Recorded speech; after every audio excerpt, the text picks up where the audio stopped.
Voy a titular el comentario a las lecturas del día de hoy: El orgullo nos hace sordociegos.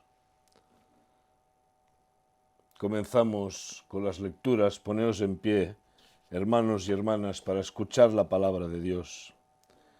Lectura de la segunda carta de San Pablo a los Corintios, capítulo 12, versículos de 7 a 10. Para evitar que me volviera presumido por estas sublimes revelaciones, una espina me fue clavada en el cuerpo, es decir, un mensajero de Satanás para que me atormentara. 3 veces le rogué al Señor que me la quitara, pero Él me dijo: «Te basta con mi gracia, pues mi poder se perfecciona en la debilidad. Por lo tanto, gustosamente haré más bien alarde de mis debilidades, para que permanezca sobre mí el poder de Cristo. Por eso me regocijo en las debilidades, insultos, privaciones, persecuciones y dificultades que sufro por Cristo, porque cuando soy débil, entonces soy fuerte». Lectura del Evangelio de Marcos, capítulo 6, versículos de 1 a 6. Jesús se fue a su tierra y sus discípulos lo siguieron. Cuando llegó el día de reposo, comenzó a enseñar en la sinagoga. Al escuchar a Jesús, muchos se preguntaban admirados: ¿de dónde sabe éste todo esto? ¿Qué clase de sabiduría ha recibido? ¿Cómo es que con sus manos puede hacer estos milagros? ¿Acaso no es este el carpintero, hijo de María y hermano de Jacobo, José, Judas y Simón? ¿Acaso no están sus hermanas aquí entre nosotros? Y le resultaba muy difícil entenderlo. Pero Jesús les dijo: «No hay profeta sin honra, excepto en su propia tierra, entre sus parientes y en su familia». Y Jesús no pudo realizar allí ningún milagro, a no ser sanar a unos pocos enfermos y poner sobre ellos las manos. Y aunque se quedó asombrado de la incredulidad de ellos, siguió recorriendo las aldeas de alrededor para seguir enseñando. Lectura del Evangelio de Tomás, versículo 31. Dijo Jesús: «Ningún profeta es aceptado en su aldea.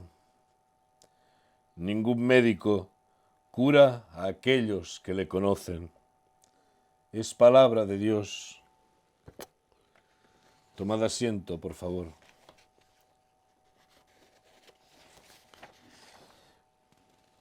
El Evangelio de Marcos, a diferencia del de Mateo o el de Lucas, no contiene ningún relato de infancia.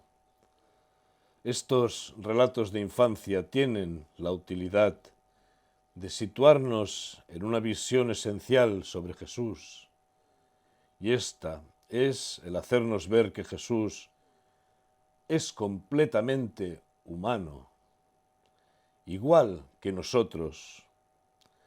Por eso Marcos incluye esta historia que cumple esta misma función. Démonos cuenta que en este relato no se nos dice que Jesús fuera a Nazaret. Como sabemos, en los evangelios los lugares geográficos cumplen una función simbólica.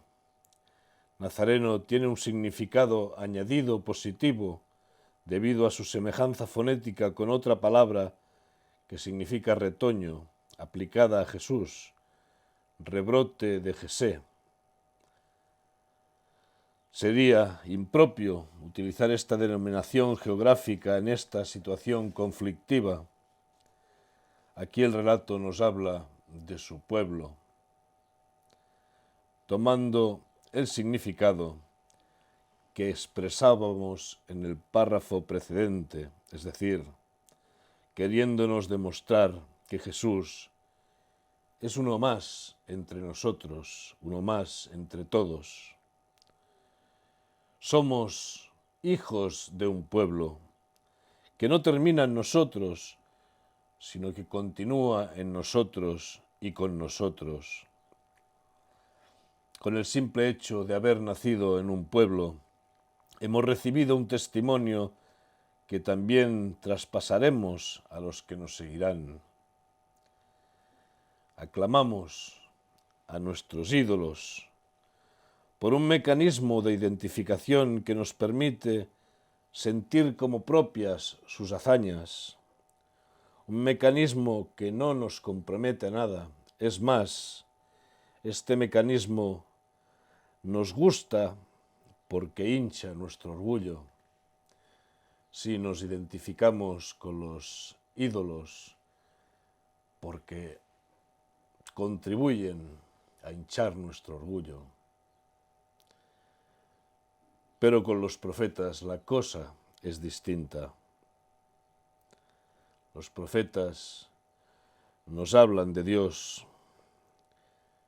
Siempre estamos dispuestos a creer en Dios, o en dioses y también en seres extraordinarios. Pero nos cuesta mucho creer en el hombre. Cuando nos conviene creer en un hombre, primero les separamos de nosotros, aunque sea simbólicamente. Le ponemos en alto, le disfrazamos con vestiduras sagradas o solemnes y exclusivas, le deshumanizamos. Hacemos de él un líder, un rey, un ídolo, un padre, un maestro, un sacerdote, un profeta o un dios. Cualquier cosa menos un hombre. El problema lo tenemos con quienes conocemos demasiado bien para poderlos deshumanizar. Aquellos los que conocemos sus faltas, nos cuesta encumbrarlos. Los profetas solo son mal recibidos en su pueblo, en su parentela y entre los de su casa. No porque sean profetas, sino porque nos escandalizamos de que los profetas sean como nosotros. Nuestro orgullo no nos permite ver o escuchar a Dios en las palabras de alguien a quien conocemos demasiado bien.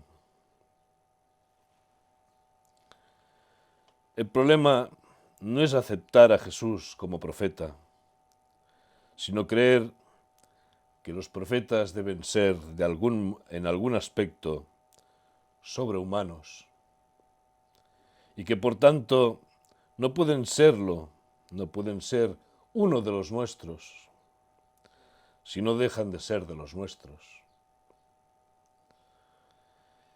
El Evangelio no nos propone creer en Dios, no. El Evangelio no nos propone creer en Dios. En Dios, de una forma u otra, todo el mundo cree en Dios o en dioses. Todo el mundo cree.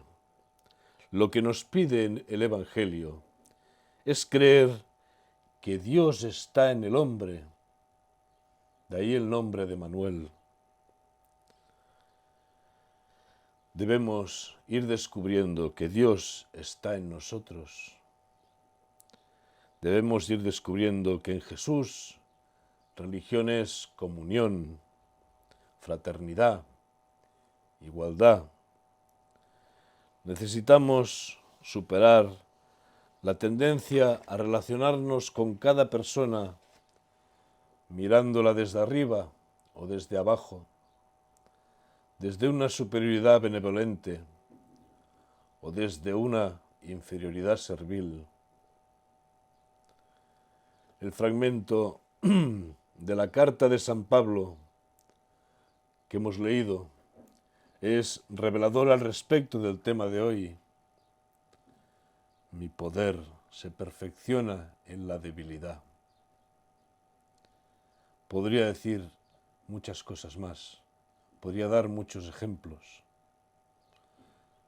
Prefiero que los meditemos en nuestros corazones.